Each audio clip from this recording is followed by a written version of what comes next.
tarde a todos, bienvenidos al Museo de Arte de la Secretaría de Hacienda, Antiguo Palacio del Arzobispado. El día de hoy la conferencia magistral está a cargo del director de dicho museo, el licenciado Rafael Pérez y Pérez, quien nació en la ciudad de Mérida, Yucatán, en el año de 1965. Para nosotros es muy agradable contar con su presencia y tocar un tema a partir del aspecto de la vida cotidiana y en el cual él tiene una injerencia constante, como es el ámbito del arte. Rafael, muchas gracias por recibirnos este día en el museo, ¿no? Prácticamente en tu casa. Y una de las primeras preguntas que nos gustaría que nos contestaras es para aquel público que, a pesar de que está en contacto con el arte, no necesariamente sabe qué es el arte, nos dijeras desde tu visión qué implica este evento humano. Bueno, yo creo que cuando nosotros hablamos de arte y vida cotidiana como tema, siempre se nos olvida que es tal vez nuestro contacto más directo.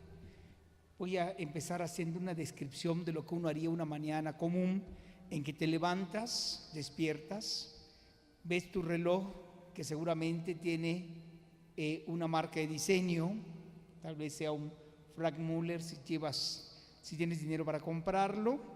Y después te destapas de las sábanas que te cubren, que tal vez también sean de un diseñador como Antonio Citerio, y pones los pies en el suelo y te estás levantando de una cama diseñada por Dalfori, te pones tus pantuflas, ¿no?, de Baldwin, y después te miras al espejo para ver cómo amaneciste ese día. Si es un espejo contemporáneo, seguramente será un Christopher Guy, ¿no?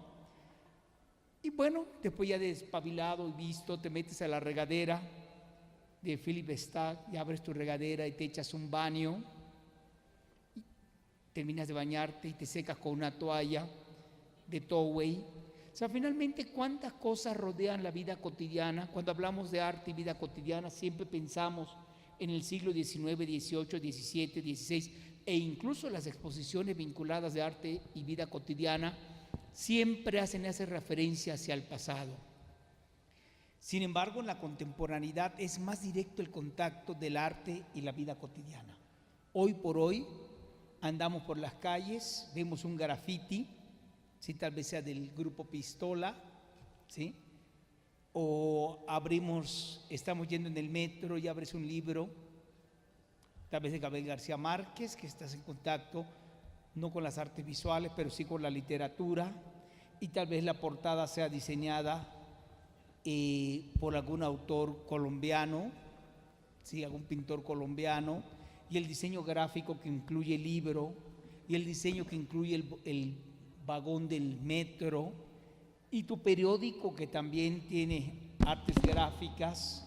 O sea, cuántas cosas involucran la vida cotidiana y el arte que sin saberlo estamos inmersos en ellos. El arte y la vida cotidiana, bueno, la vida cotidiana es la forma de vivir, es la cotidianidad, todo lo que hacemos diario. Que cuando hablamos de vida cotidiana, hablamos de todo lo que implica. Hasta sentarte a desayunar, tienes un contacto directo con objetos que tienen un diseño. El diseño como tal, pues bueno, entra dentro de las artes aplicadas o dentro de las artes industriales. Si tú prendes la estufa para calentar tu cafetera, está dentro de las artes industriales. O sea, ¿cuántas cosas involucran el arte y la vida cotidiana? Esa es una reflexión que a veces se nos olvida por completo. Cómo nosotros no necesitamos la belleza como utilidad práctica. No hay una practicidad en la utilidad. O sea, en la belleza, por ejemplo, hace rato hablábamos de la joyería, ¿no? Salvo los relojes, que son útiles, el resto de todo lo que nos ponemos, nada más es por la belleza. Un anillo, unos aretes, una cadena, salvo que seas un esclavo, ¿verdad? Pero si no eres esclavo, pues la cadena no tiene una utilidad. Realmente todo, ahora hasta al perro, lo hacemos una víctima de la moda. Al perro le compramos ropa de marca, lo mandamos a la peluquería, le hacen un peinado, los pintan a veces, a los poodles estos los ponen de color rosa mexicana o de azul pastel cielo, O sea, ¿cuántas cosas involucra la necesidad de la belleza? El ser humano tiene necesidad de belleza desde que existe. Cuando llena, satisface ya la parte técnica, porque bueno, un plato bastaría con que nada más sea un recipiente, pero no, le tenemos que involucrar algo. Cuando vamos a escoger cualquier cosa en la vida, no solo vemos la practicidad, a veces incluso sacrificamos la practicidad por la belleza. Yo voy a poner un ejemplo claro: los zapatos. Un tacón de esos estileto, sin número 15, yo no creo que sea, bueno, yo nunca me los he puesto, pero sí creo que las mujeres que se lo han puesto, no creo que sean prácticos para andar en una ciudad como esta, ¿no? Y sin embargo, primero muertas que sencillas, ¿no? Entonces sí, la belleza es una necesidad, además de la practicidad de los elementos. ¿En qué dirías que consiste la belleza? Consiste en un gusto particular. Claro, la belleza se puede definir, y en el caso de las artes aplicadas se puede definir por el entorno. Por ejemplo, en una plática que teníamos, yo hablaba de las mujeres de mi tierra, en Yucatán, que ya no les gusta el hipil, que es muy práctico, que es blanco, ancho, ¿sí? Ahora se ponen ropa de telas sintéticas de colores muy llamativos, ¿sí? Ajustados, ¿sí? No importa que sean gorditas, eso no les importa, porque ellas cuando se ven al espejo se ven guapetonas, se ven hermosas, ¿no? Incluso cuando estás gordo no te dicen gordo, te dicen, ay, mira qué hermoso estás, ¿no? Porque es un canon de la belleza. Y entonces, bueno, se ponen la ropa ajustada, colorida, con el calor yucateco de 40 grados, en una tela jersey en color rojo, amarillo, ¿sí? O verde, fluorescente, y salen a caminar con eso en unos zapatos de plástico, a veces transparente con dorado, y uno dice, bueno, realmente de práctico no tendría nada.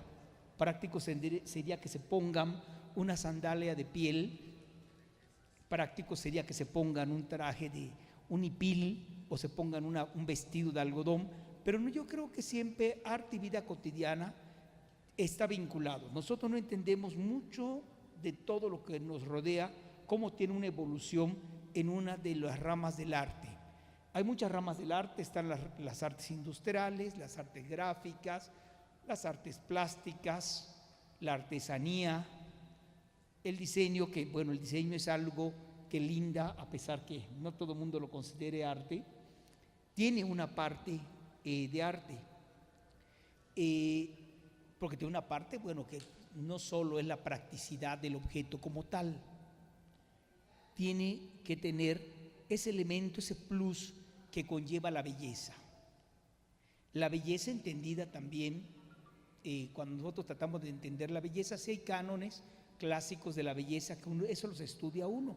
Pero, por ejemplo, para lo que uno podía ser bello, no para todo mundo es bello, ¿no? Eso es muy claro.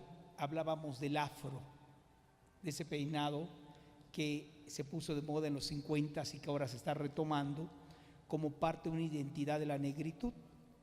Realmente no era africano. Fue un peinado que se volvió un gran micrófono gigantesco con kilos de laca para hacer clara tu identidad y tu origen de tu pelo rizado de la negritud. Y bueno, imagínense una mujer en África andando entre el monte espinoso, la selva baja, con un afro. Se hubiera arrancado el cuero cabelludo, ¿no? Entonces realmente no es, la belleza se entiende por grupos, pero sí compartimos a diario, cuando hablamos de arte y vida cotidiana, compartimos con miles de cosas que tienen que ver con algunas de las ramas de las artes gráficas, las artes aplicadas, las artes industriales o las artes plásticas, la música. Enciendes tu radio y con la literatura, con la arquitectura, que a veces la arquitectura no necesariamente funcional, a veces más bonita que funcional, igual que las sillas, ¿no? Ahorita hablamos de estos sillones, por ejemplo, que te vas para atrás, ¿no? Entonces, finalmente no es la practicidad lo que empuja al hombre a convivir con la necesidad de la belleza. Hay algo, cada quien entiende la belleza de acuerdo a un desarrollo individual. Okay. Hace un momento tú mencionas que el arte es una cuestión de estética, ¿no? En este sentido, hoy día en el ámbito de la cotidianidad, mucha gente va por la calle, como bien mencionas, con una gran cantidad de objetos y no necesariamente todos esos objetos están contenidos en espacios propios para la exposición. Esto nos lleva a consideración de en qué sentido todo esto que nos rodea es digno, meritorio o propio de estar en un museo o en una exposición, dado que hay un conjunto de personas que además destina que sean así. Todo objeto es museable. Eso es una base del entendimiento de los museos. Hay museos para todo, hay museos del diseño, hay un museo en la colonia Roma que se llama del objeto, que les invitaría a que lo vean, ¿no? Y lo mismo exponen una polvera con peine, lo mismo exponen estuches de jabón, hasta de esos jabones de hotel, ¿no? Que uno dice, bueno, que finalmente todo objeto es museable. Cuando tú rompes el contexto del objeto como tal y lo aprecias, ya no desde la parte útil, sino tiene dos vertientes, la histórica y la estética. Y la estás metiendo en un contenedor para explicar algo, o la belleza del objeto per se, o la razón histórica que hizo a ese objeto merecer estar en un contexto museológico. Todos los objetos, al final, que nos rodean hoy por hoy el hombre civilizado, tienen ese plus de poder ser museables y tienen ese vínculo con el arte. Tú como curador y experto en este ámbito, ¿qué piensas de estas expresiones respecto del arte abstracto o el arte conceptual o el arte moderno? Cuando una persona llega y lo primero que dice es, esto lo puede hacer mejor mi hijo, ¿no? O esto lo pude haber hecho yo más rápido. Bueno,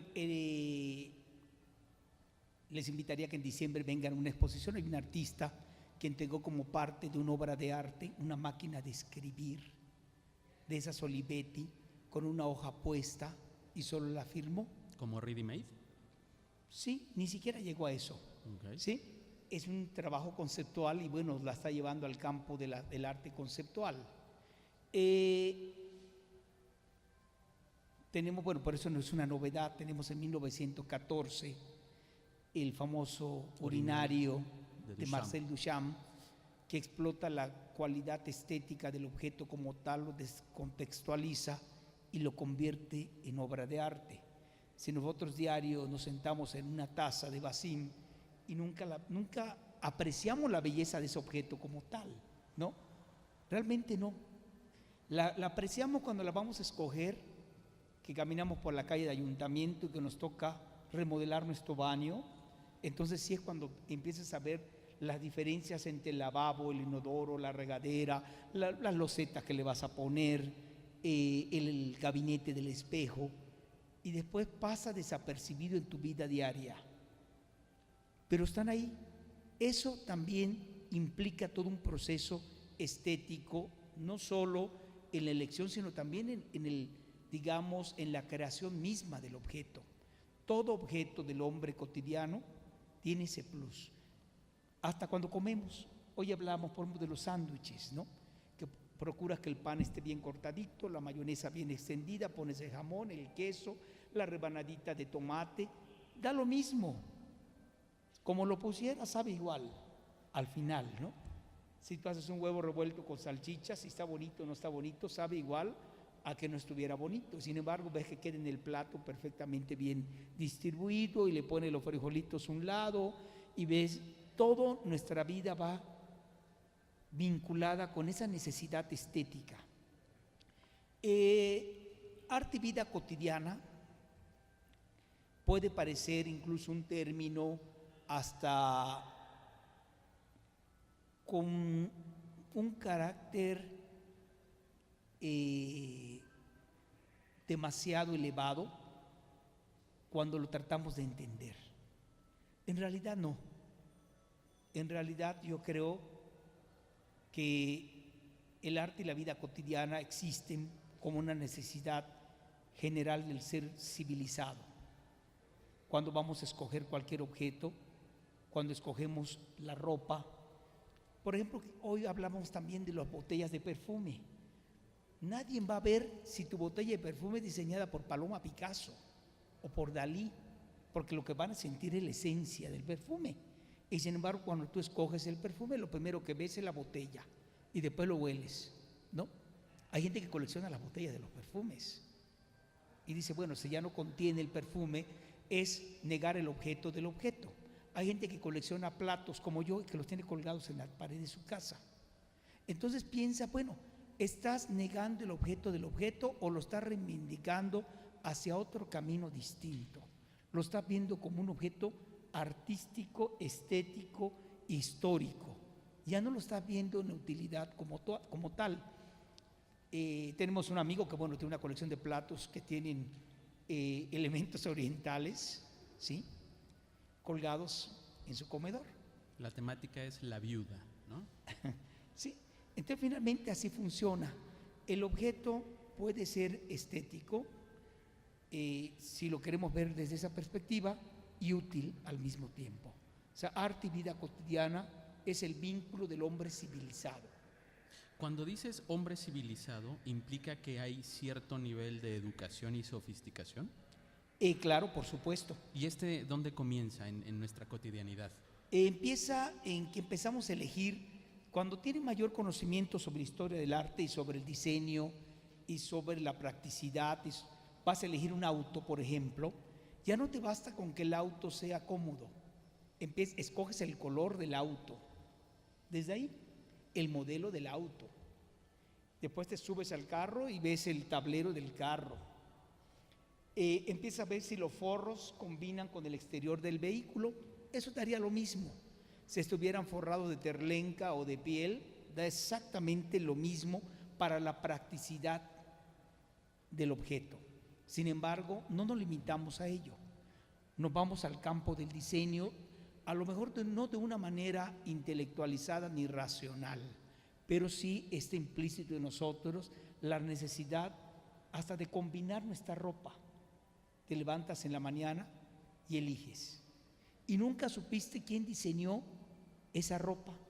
A veces escogemos un par de zapatos, la gente mientras más información tiene, sabe si es un Ferragamo o si no es un Ferragamo, pero bueno, vas eligiendo cada objeto de acuerdo a tu gusto y vas refinando en esa gran amplitud de diseñadores, de artistas. Hay artistas diseñadores, hay diseñadores, digamos, de bajo perfil, pero vas eligiendo todo, una bolsa Fendi, un portafolio Gucci, una cartera Armani, ¿no?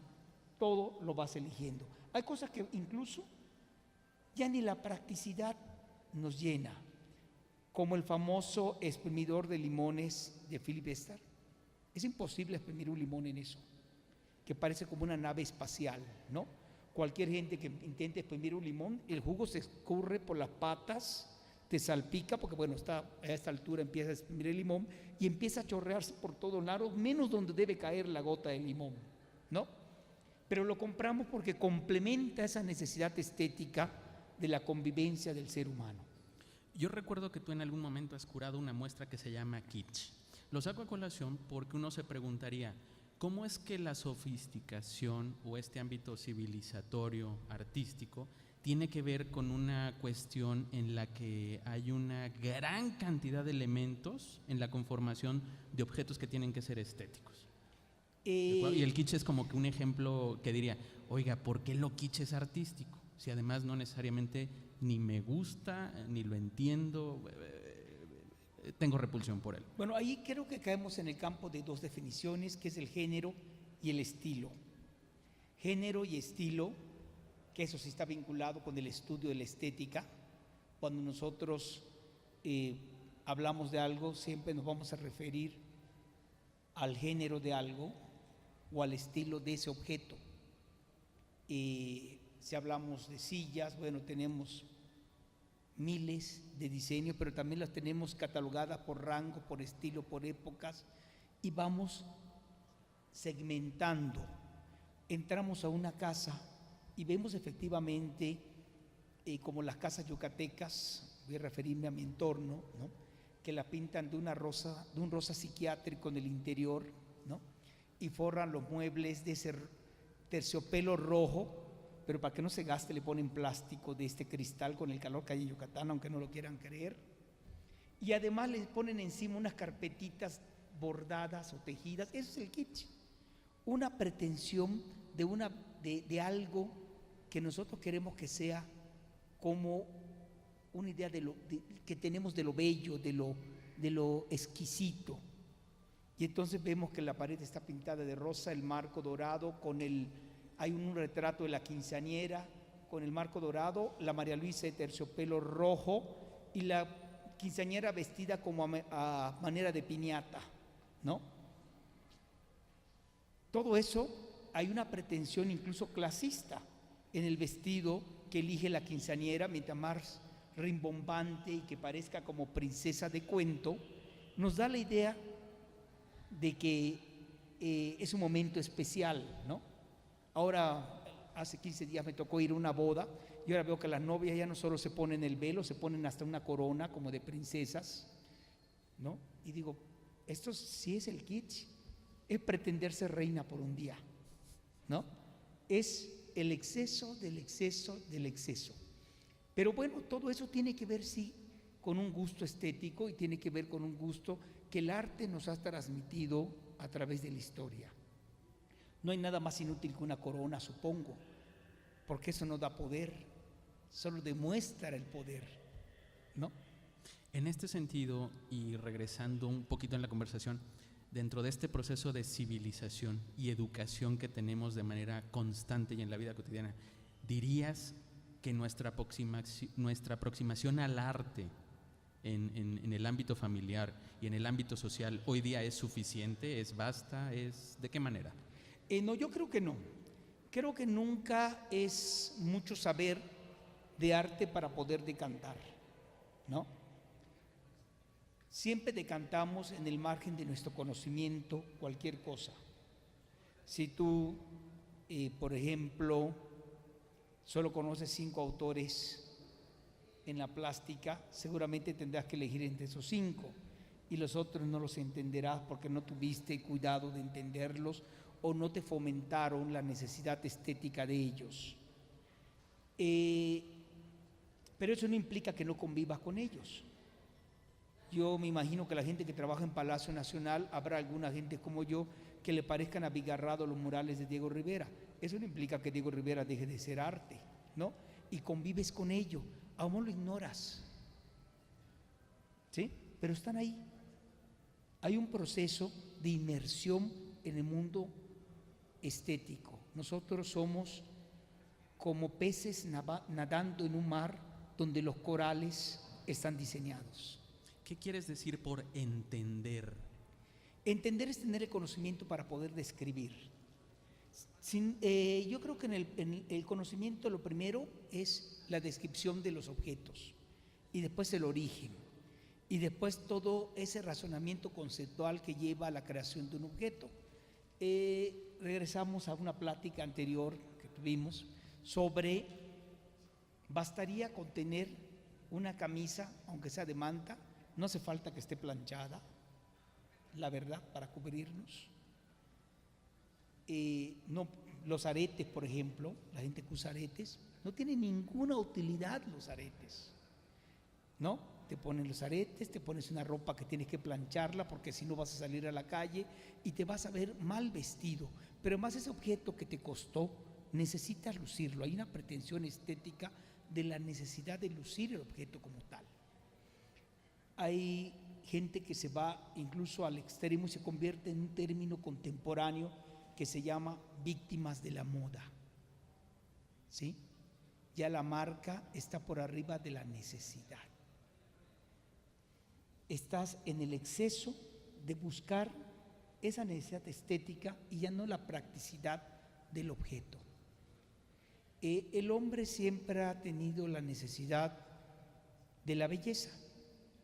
Lo que no teníamos necesidad era del comercio.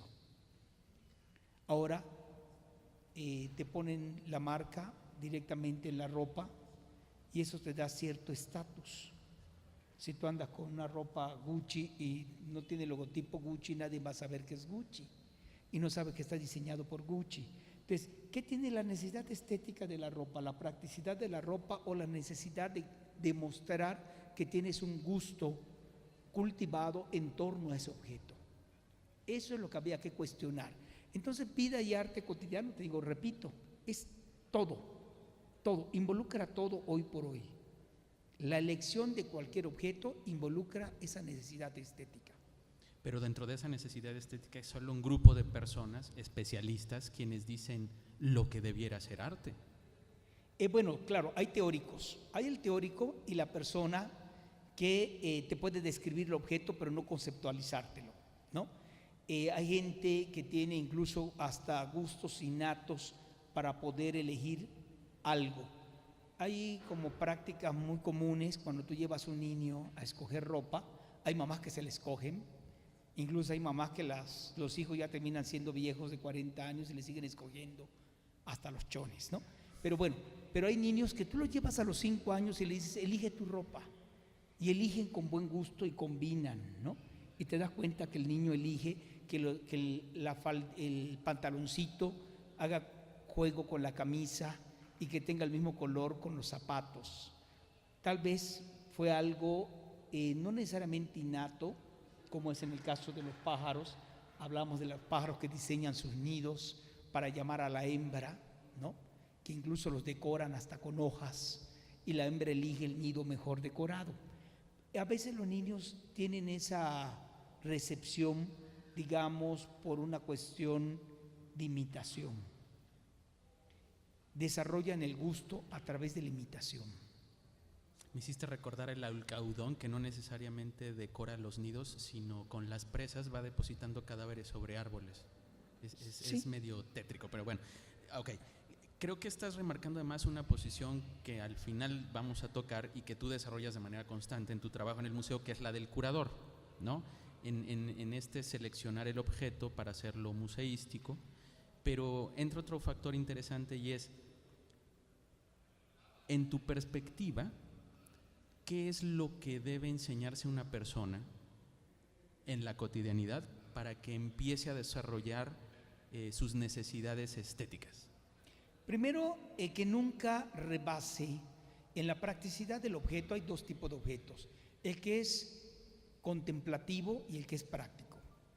El objeto que es práctico nunca debe rebasar su belleza la practicidad, ¿sí? Porque entonces estaríamos atentando contra nosotros mismos. ¿Cómo? Sí, si tú te pones un pantalón apretado, indudablemente estás alterando tu morfología y estás alterando tu cuerpo. Si tú escoges una silla que no es cómoda solo porque es bonita, tu columna vertebral seguramente tendrá algún daño, ¿sí? Ahora, si la escoges porque es bonita pero nunca te vas a sentar porque te va a servir como una pieza decorativa, la eliges. Claro que estás traicionando el objeto del objeto. Hay una traición hacia el objeto. Si tú eliges un exprimidor de jugos de este diseñador que citábamos, por la belleza, porque te gustaría verlo en tu cocina, estás consciente que no va a servir.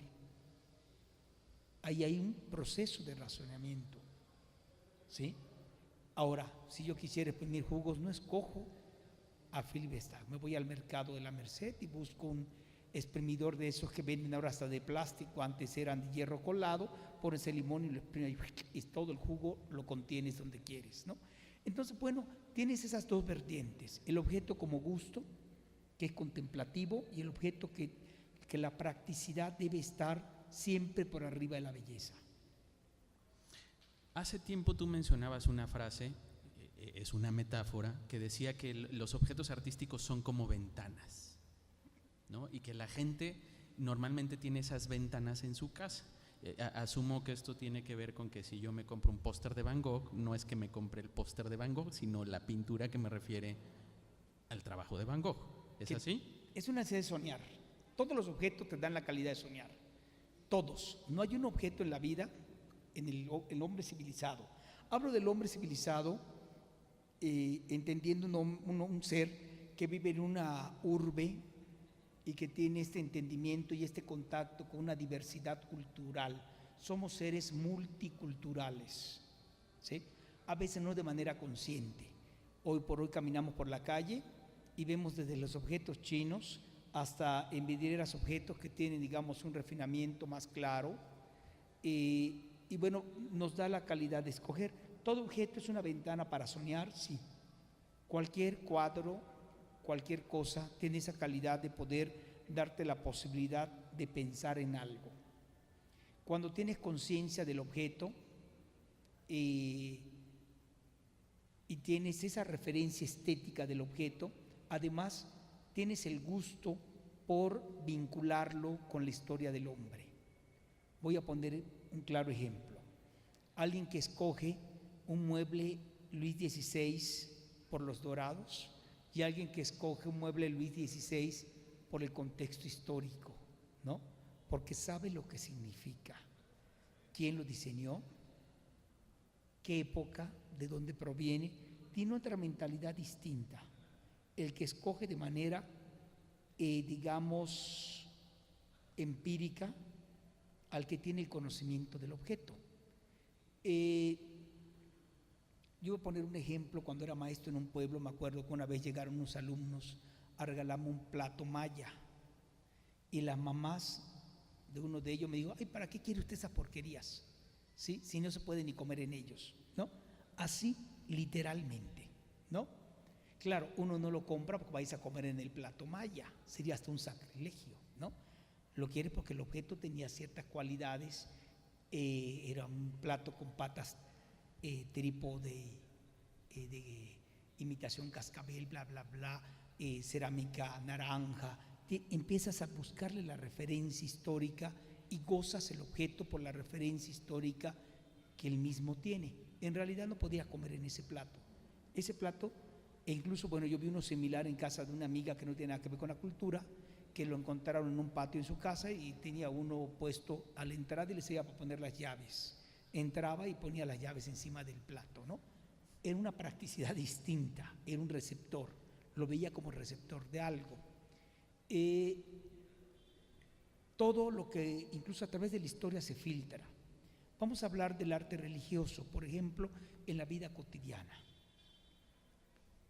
Muchos de los museos, incluso tienen objetos exhibidos en alguna parte, como aquí arriba hay unos platos y hay algunas mesas y hay algunas imágenes que, descontextualizadas de su función, la vemos como objeto artístico, porque la historia nos la filtró, ¿sí?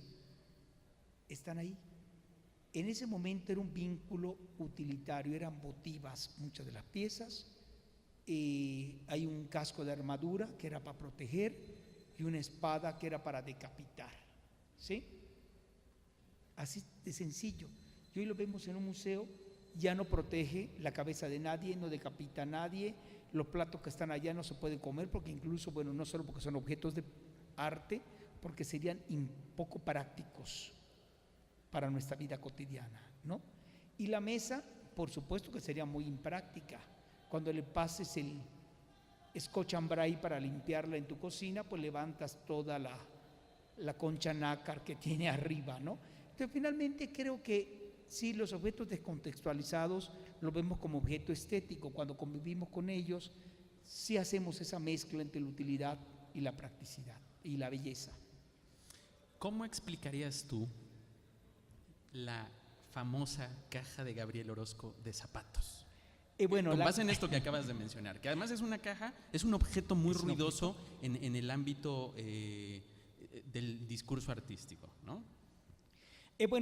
Ahí tienes que entrar al campo del arte. Ahí no estás entrando con la convivencia humana, porque bueno, nosotros nos hemos encontrado cajas de zapatos hasta botadas en la calle, ¿no? Cuando andamos en la Merced, andamos en la Lagunilla o andamos donde sea, vemos las cajas de los zapatos, que venden los zapatos, y la señora dice: ay, es muy bultoso, démelo en una bolsa, y le ponen el par de zapatos en la bolsa y la caja acaba botada. No, finalmente ahí estamos viendo la forma del objeto elevada a una calidad escultórica, ¿sí? Y entonces está reivindicando y aprovechando las cualidades de la forma del objeto para convertirlo en un objeto artístico. Pero bueno, ahí hay un nivel de conciencia superior sobre la forma y el diseño, que bueno, la forma es receptora, que la forma es arquitectónica, una caja. Bueno, hay construcciones que nosotros le llamamos cajas de zapatos, todas esas construcciones de los años 40, 50 y 60 de los multifamiliares eran como cajas de zapatos, ¿no? Entonces, bueno, hay una vinculación estética de las formas para poder generar un discurso conceptual. El hombre en la vida cotidiana no ve la caja de zapatos, la gente que va a comprar la caja de zapatos, lo que menos le interesa es la caja, ¿sí? La caja es parte del marketing, ¿sí? Por lo general, el 80% de lo que consumimos de diseño hoy por hoy, que el diseño es arte, acaba en la basura. Es insólito. Las bolsas, ¿cuántas bolsas no son diseño y acaban en la basura? ¿Cuántas cajas no son diseño y nunca nos detenemos a contemplar el proceso creativo intelectual que existe en la creación de ese objeto? Lo botamos. Cuando compras una vajilla, utilizas la sartén, la caja nunca la vuelves a ver, y sin embargo trae, como para que no se lastime el peltre o lo que sea, el teflón, sus divisiones. Hay un proceso intelectual en el diseño, pero que no se basa solo en la practicidad de contener y resguardar al objeto, sino además por fuera, la decoran, le ponen la marca, le ponen unos elementos, eligen la letra, tiene que ser bella la caja, ¿sí? Aunque cuando compras no compras la caja, compras la vajilla, pero sí pagas la caja, ¿sí? Es como el perfume, compras el líquido pero pagas la botella, y debe ser más cara a veces la botella que el líquido, ¿sí? Ok. Acabas de decir que aquí hay una intencionalidad específicamente en este objeto, en esta caja de zapatos blanca, ¿no? Hecha de papel craft. Es una intencionalidad escultórica. Sí. Quiero hacer una pausa. Tú estudiaste pintura, dibujo y escultura, ¿de acuerdo? La gente asumiría que la escultura tiene que ver con un ámbito de devastar la piedra o en algunos casos de modelar la arcilla. ¿Por qué dices, para que podamos entenderlo mejor, que la caja tiene una intencionalidad escultórica? Bueno, no, la escultura no necesariamente es la extractiva, hay también aditiva, pero también está el ready-made, que es el objeto reivindicado, el objeto como tal, que le vas a cambiar el discurso, ¿no? Que es el arte objeto hoy por hoy. Que bueno, hay miles de artistas en las instalaciones, que es un género muy particular del arte conceptual, emplean elementos que están prefabricados y te van a servir para establecer un discurso en torno a algo. Voy a poner un ejemplo. Tenemos una pieza de Pia Camil, una artista mexicana extraordinaria, que agarró varias camisetas de los mercados y las unió para hablar de la pluralidad de la gente. Le está metiendo ya no solo la camiseta, que no la diseñó ella, las unió, las costuró, hizo unos grandes tapices con ello, pero está hablando de esa gran matiz, está generando un discurso, digamos, estético, conceptual, intelectual en torno a esos objetos. Los está descontextualizando, solo utilizándolo para hablar de algo, ¿no? Entonces, finalmente, cada objeto puede ser descontextualizado. Tengo un amigo que se llama Marco Tulio Lamoyi, artista de Tabasco. Un día vamos a la Lagunilla y vio una alacena de esas de los años 50 y dijo: esta es mi pieza. Le dije: qué maravilla, si solo la firmo y ya vale $90,000. Le dije: insólito, ¿no? Y entonces empezó a hablar de por qué la pieza la eligió, porque habla de la historia del hombre, del receptáculo, habla de cosas, habla de una síntesis formal, habla de muchas cosas. Vas a establecer una literatura intelectual en torno al objeto. Entonces ya no es el objeto como tal, sino es todo el valor estético que ves contenido en el objeto. Nosotros navegamos en múltiples objetos que podrían ser objetos hoy por hoy artísticos, pero bueno, y lo son en el entendimiento de que hay un prediseño. Yo siempre soy un defensor del diseño. No soy un hombre de modas, o sea, que ande por la marca, pero sí creo que la moda implica un carácter intelectual, siempre. Cuando nosotros vemos cómo alguien diseña la ropa y elige desde la tela, la textura, el color, la forma, y además la ubica en el contexto del momento. Y hay la gente que nos gusta ir a ver la moda como tal, hemos ido a desfiles de moda, a veces vemos algunos desfiles de moda que no son de ropa, que son práctica. El ¿sí? haute couture. Para nada. Son como disfraces incluso, ¿no? Imprácticos, pero hablan de un contexto histórico. Yo creo que nuestra convivencia con el arte es a tal grado que no nos damos cuenta.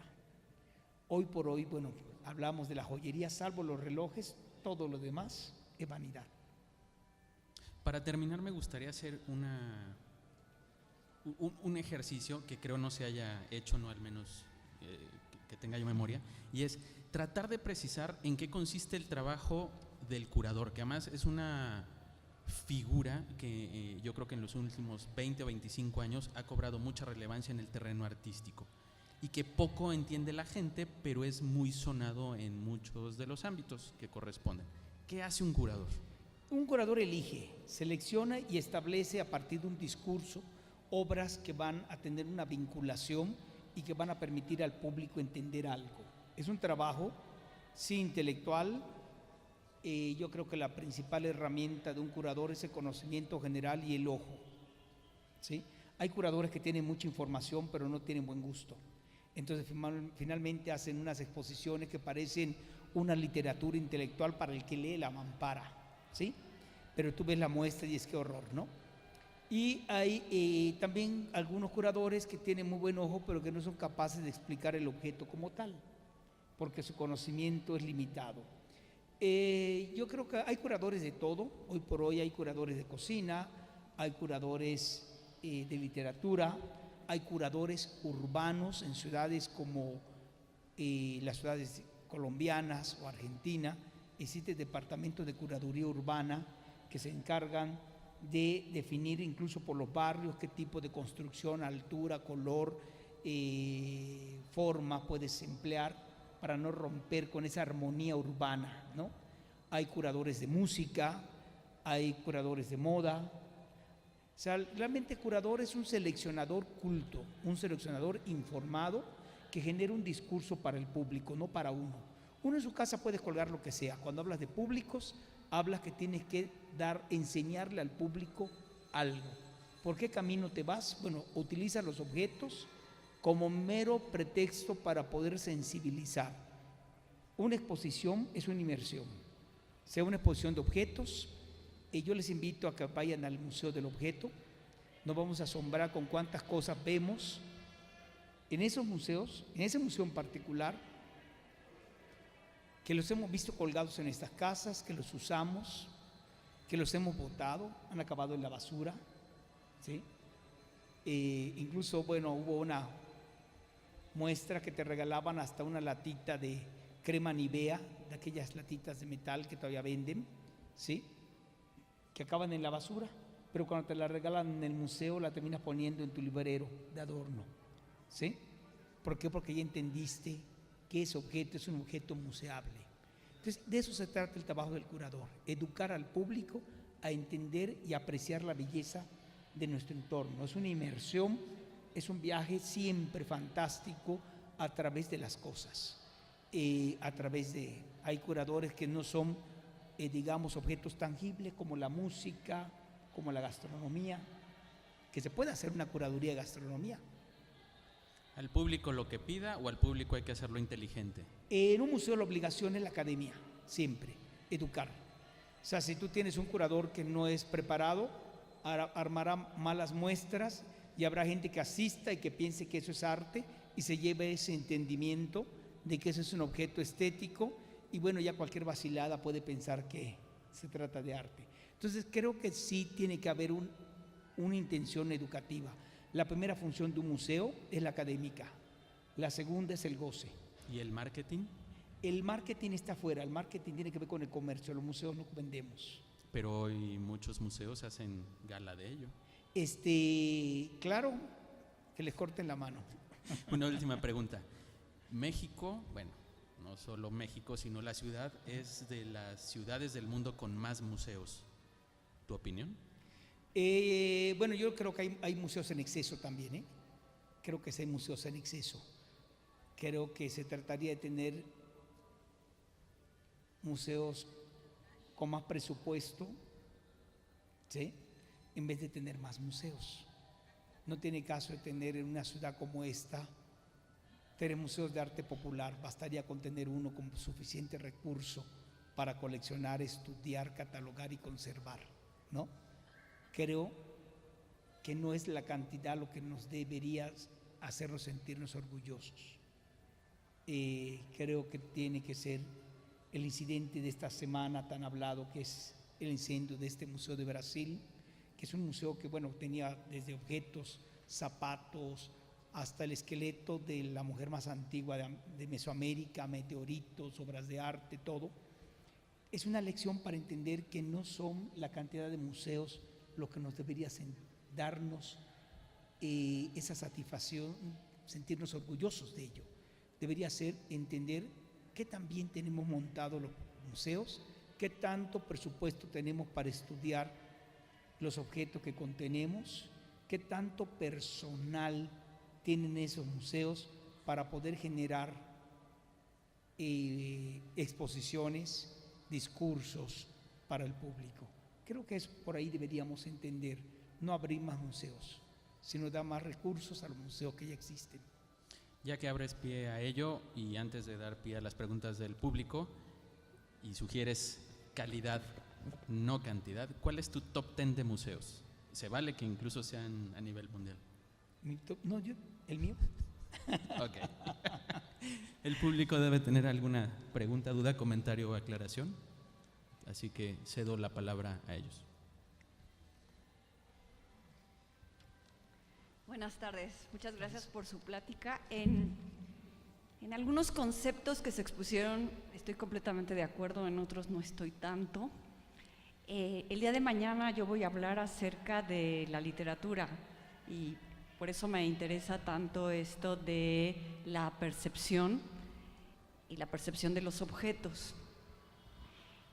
En el arte interviene la percepción antes que la intelectualización, antes que el conocer, ¿no? En ese sentido, creo que hay diferencia entre la necesidad estética, la necesidad de gozo y lo que llamamos arte.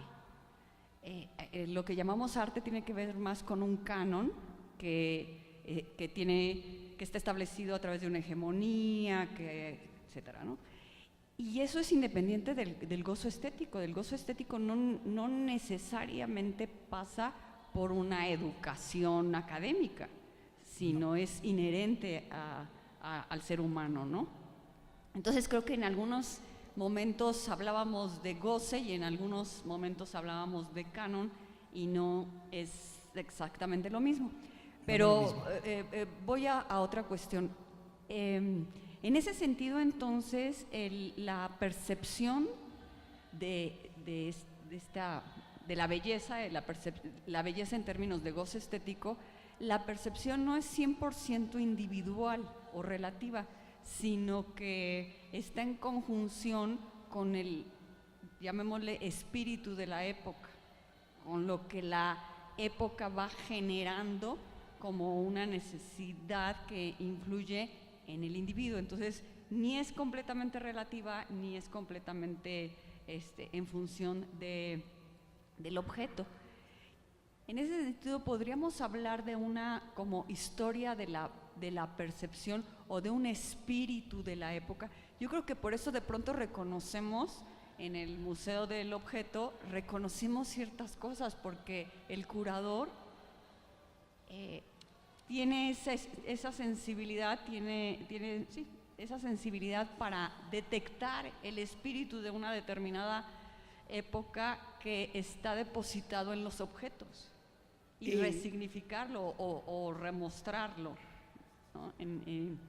Entonces, mi comentario y mi pregunta va en función de esto. ¿Habría un cierto espíritu de las épocas que va modificándose, que va, no quiero decir evolucionando, pero sí cambiando con respecto a determinado momento histórico? Lo kitsch, por ejemplo, lo kitsch que era basura, de pronto fue retomado también como un pues objeto de arte, y hay museos de lo kitsch, museos serios de lo kitsch, que entonces ya no es la basura de alguien que pretende ser lo que no es, sino otra significación, ¿no? ¿Qué me comentaría? Sí, mira, hay hasta artistas, hay un artista latinoamericano que se llama Pon Osorio, que trabaja a través de los elementos populares kitsch, hace instalaciones. Hubo una, cuando existía aquel Centro Cultural Arte Contemporáneo de Televisa, que estaba en Polanco, que era una recámara que la podríamos haber visto alguna vez en nuestra vida, con muñecos de peluche, con la sobrecama de estas que tienen toda la zarandela con encajes, con todo, que es un gusto popular que lo descontextualizas y lo llevas a una sala de museo. Lo que sí es cierto es que, bueno, yo sí creo que hay un gusto natural por la belleza, pero a medida el goce del objeto estético, el objeto artístico, también está vinculado al conocimiento.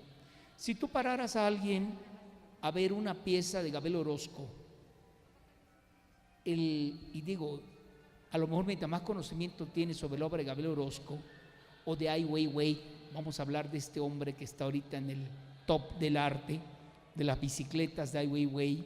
Si tienes mayor conocimiento sobre el trabajo de Ai Weiwei, seguramente vas a gozar más la pieza, porque si no, tú pararas a alguien y va a decir que es un desperdicio colgar 500 bicicletas desarmadas en un espacio, ¿sí?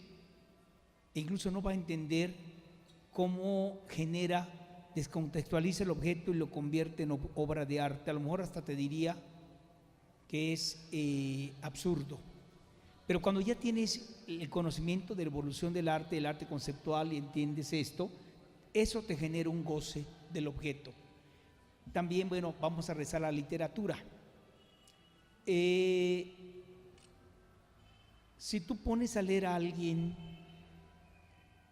por ejemplo, la generación del golpe, ¿no? La generación beat, todos estos grandes escritores, si tú sabes de dónde provienen, cómo se forman, cuál es la generación, cuál es su aportación, tu goce sobre tu lectura puede ser mayor, porque lo estás entendiendo en un contexto histórico, lo estás entendiendo en torno a lo que aportaron, ¿no? A lo mejor, si no eres una gente adicta a leer, si no eres una gente que tenga la costumbre de investigar, puedes tener cierto rechazo hacia ello. Yo voy a poner un ejemplo de este museo. En el 2005 hicimos 2 muestras paralelas. Uno era Rodolfo Morales, que es un artista oaxaqueño muy colorido, que no quiere decir que la obra no sea intelectual, porque él toma elementos del Renacimiento y hace, digamos, una traspolación con la cuestión popular. Y en la parte de atrás teníamos una exposición de Gerda Gruber, una gran artista europea radicada en México, y sin embargo la gente caminaba por la de Gerda Gruber y salía corriendo, ¿sí? Así literalmente. Y en la de Rodolfo Morales la gente decía, wow, qué maravilla, ¿sí? Porque tenía una cercanía, había, digamos, como una similitud entre sus pensamientos y la obra de arte. Claro, la gente que entendía la obra de Gerda Gruber, que era capaz de entender la obra de Gerda Gruber, seguramente gozó más la exposición de Gerda Gruber que la obra de Rodolfo Morales, ¿sí? Porque incluso, bueno, muchos de nosotros, la gente que nos vamos a la curaduría, podemos ver a Rodolfo Morales hasta cierto grado kitsch, folclórico, etcétera, ¿no? Y en cambio vemos el trabajo de Gerda Gruber como un proceso de síntesis formal, intelectual. Sí, la referencia intelectual te da el goce también, ¿eh? En todo. Si eres capaz de entender la evolución del diseño, de la moda, cuando compras un objeto, gozas ese objeto como tal. Lo vas a ver de otra manera distinta. El proceso de conocimiento también aporta goce. Sí hay una cuestión innata, sí la hay, pero que también va transmutando. Ahora, claro que cada época tiene ciertas características hacia el gusto. Voy a poner un ejemplo claro, el polizón. Sí, las mujeres sabrán que es esta pompa falsas, ¿no?, que se ponían las mujeres en los vestidos del siglo XVIII y XIX, ¿no? Y ahora vemos desfiles de moda contemporáneos donde se vuelve a utilizar el polizón. Claro, para una pasarela. Yo no vería a nadie en el metro subido con tremendo vestido de polizón, ¿sí?, aunque sea de la marca que sea, aunque lo vendieran barato, sería impráctico ponérselo. Cuando te apachurren por allá el polizón en el metro, ¿sí?, tu vestido se queda ahí. Entonces, finalmente, bueno, sí creo que marca las épocas. Claro que, digamos que la cultura actual, la posmodernidad rescata de la historia muchas cosas. Hoy en la posmodernidad es una multiculturalidad, ¿no? Tenemos una reivindicación del objeto pasado entendido desde una visión actual. Muchos de los objetos, la corbata. Yo nunca me pongo corbata, nada más cuando hay un evento aquí de estos formales para complacer al jefe, realmente. Porque no existe nada más absurdo que una corbata. Si alguien me dijera qué utilidad tiene una corbata, hasta te estorba para comer porque a veces se mete en el plato. ¿Sí? ¿Hay tiempo todavía? Si no hay ninguna pregunta más, pues muchas gracias por invitarme. ¿Sí?